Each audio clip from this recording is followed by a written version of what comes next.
Le français, c'est difficile.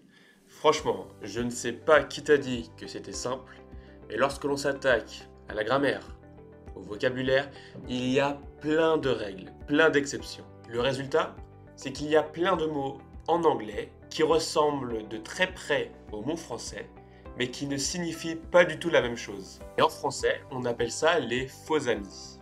Voici 5 faux amis qui posent problème aux personnes qui apprennent le français. Ok, la première erreur porte sur le couple de mots busy, occupé. En français, on va utiliser l'adjectif occupé pour décrire une personne qui est concentrée sur une autre activité. Par exemple, on va dire en français Charles est très occupé cette semaine. Et en anglais, on va aussi dire Charles is very busy this week.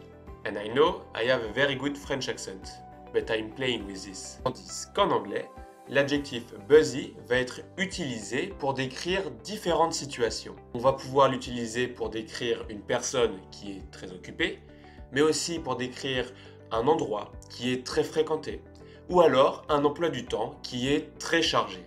L'erreur que vont faire les personnes qui apprennent le français est la suivante. Par exemple, ils vont dire « C'est très occupé au bureau cette semaine ». Oh, c'est un quartier très occupé. Mais voilà ce que tu dois dire à la place. La semaine est très chargée au bureau cette semaine. Ou alors, c'est un quartier très animé. On va utiliser en français chargé pour un emploi du temps, une période, et animé va être utilisé pour décrire un endroit où il y a beaucoup de monde. La deuxième erreur porte sur le couple de mots confus, confused. En français, on va utiliser l'adjectif confus pour décrire quelque chose qui n'est pas très clair, assez vague. Par exemple, on va dire « Ses explications sont confuses ».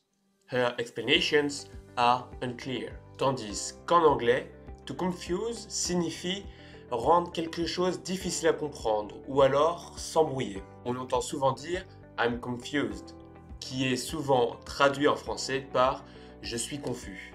Mais c'est faux. En français, I'm confused pourrait être traduit par je suis embrouillé ou alors ce n'est pas clair pour moi. Il faut donc que tu fasses attention. I am confused, cela ne veut pas dire je suis confus, mais je suis embrouillé ou alors ce n'est pas clair pour moi. Par exemple, la réunion est finalement prévue à 3 heures ou à 5 heures. Je suis confus.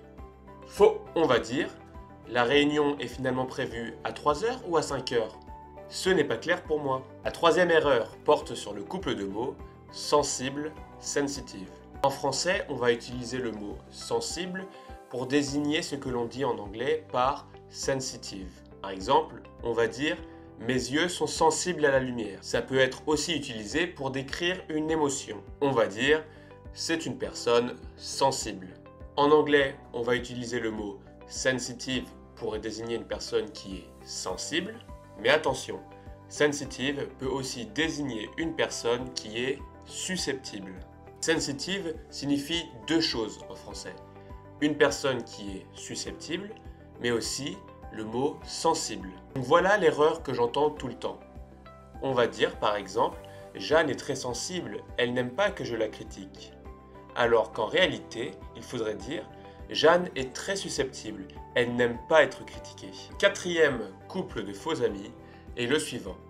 Confortable, comfortable. En anglais, le mot comfortable va désigner à la fois une chose qui est confortable, par exemple ce fauteuil est confortable, et le mot comfortable va aussi désigner un état d'une personne qui se sent bien, qui est à l'aise. Donc attention à ne pas dire je me sens confortable, il faut dire je me sens à l'aise. On va dire ce fauteuil est confortable, là il n'y a pas de problème. Par contre, on va dire je suis à l'aise. La confusion ici porte sur le fait qu'en français, vite et rapide ont deux fonctions grammaticales totalement différentes. Vite est un adverbe qui donne une information sur le verbe, tandis que rapide est un adjectif qui porte sur un nom. Par exemple, on va dire tu parles trop vite. On utilise vite car il est lié au verbe parler. Tandis que l'on va dire le service dans ce restaurant est rapide. Là, rapide est lié à service, qui est un nom. Donc attention à ne pas faire l'erreur suivante. On ne va pas dire le service est vite, on va dire le service est rapide. Parce que service est un nom, donc on n'utilise pas vite. Le problème, c'est qu'en anglais, fast peut être à la fois un adjectif et un adverbe. Il va à la fois être traduit par vite et rapide. Ok, c'est tout pour aujourd'hui. Si tu as aimé la vidéo, n'hésite surtout pas à t'abonner, à mettre un like, à partager la vidéo avec tes amis. Tu fais ce que tu veux tant que tu permets à la chaîne de grandir. Et le plus important avant que tu partes, c'est que tu me dises laquelle des erreurs tu faisais le plus souvent. Allez, ciao!